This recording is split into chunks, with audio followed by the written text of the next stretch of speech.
Hello everybody and welcome. In this video I am going to show you how to check battery level for your earbuds HUAWEI Freebuds 7i on your iPhone.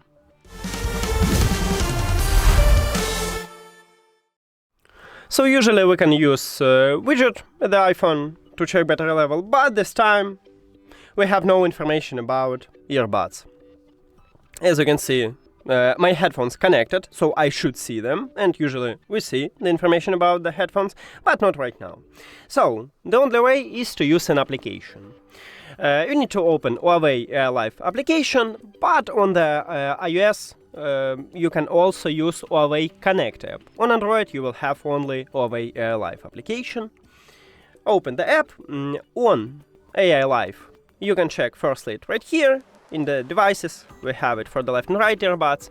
If you want to check it for the charging case, you need to put at least one earbud to the charging case.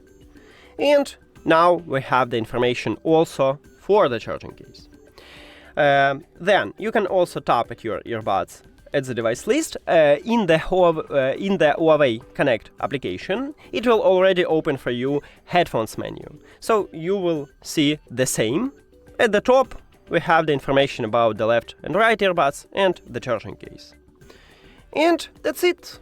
Thank you for watching this video. If you found it helpful, please consider subscribing to channel and leave the like on the video. See you later!